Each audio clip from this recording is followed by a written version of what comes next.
Hi friends, আমি Sayanti the kitchen ওয়ার্ল্ডে সকলকে স্বাগত জানাই। আজকে বানিয়েছি ডিমের একটা খুব সহজ রেসিপি, যা গরম ভাতের সাথে দুর্দান্ত লাগে। ডিমের এই রেসিপিতে আমি রসুন বা টমেটো কিছুই ব্যবহার করিনি। অনেকেই ভাবতে পারেন রসুন আর টমেটো ছাড়া ডিম রান্না হয় নাকি। চলুন তবে দেখি কি করে বানাচ্ছি। আজকে আমি নিয়েছি 6টা ডিম। ডিমগুলো প্রথমেই আমি জলের মধ্যে দিয়ে নুন দিয়ে কিছুক্ষণ ভিজিয়ে রেখে দেব। তারপরে রান্নার জন্য আমি এখানে 6 থেকে 7টা পেঁয়াজ কুচি করে রেখে দিয়েছি এবং এরকম ছোট সাইজের আদা এবং 3টে কাঁচা লঙ্কা দিয়েছি। তারপরে কড়াইয়ে রিফাইন তেল গরম করে আমি সেখানে অল্প একটু হলুদ দিয়ে ডিমগুলোকে ভেজে নেব।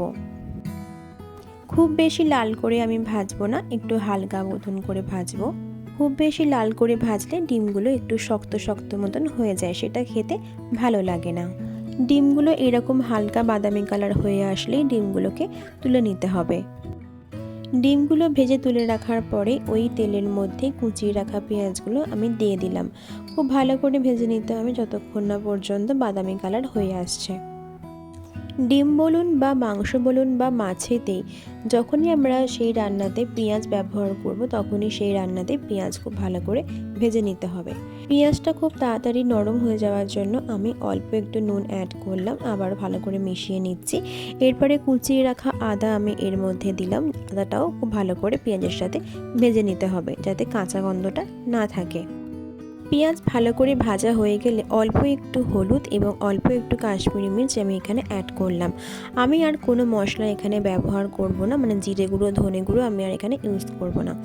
এবারে অল্প একটু জল দিয়ে আমি পেঁয়াজটাকে ভালো করে সেদ্ধ হতে দেবো এবং মশলা থেকে খুব ভালো করে তেল ছেড়ে দেওয়ার জন্য অপেক্ষা করব। এবারে আমি ঢাকা দিয়ে রান্না করব 10 থেকে 15 মিনিট।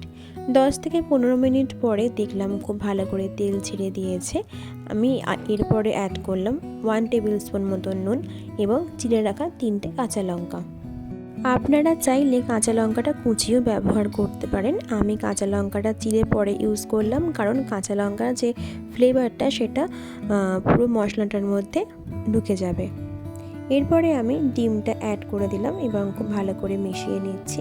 কেমন লাগলো আমার এই আজকের রান্নাটা আমাকে কিন্তু অবশ্যই কমেন্ট বক্সে জানাবেন এবং ভালো লাগলে লাইক করবেন, শেয়ার করবেন এবং অবশ্যই পাশে থাকবেন। আপনারা কেমন রান্না দেখতে চাইছেন আমাকে জানাবেন। দেখুন ডিম থেকে খুব ভালো করে তেল ছেড়ে দিয়েছে। আমি আবারও খুব ভালো করে নাড়িয়ে চাড়িয়ে নিচ্ছি এবং একদম তৈরি হয়ে গেছে ডিম পেঁয়াজি। গরম ভাতের সাথে অবশ্যই এটা কিন্তু সার্ভ করবেন এবং খেয়ে কিন্তু জানাবেন কেমন খেতে হয়েছে। আজকের মতো এইটুকুই, টাটা।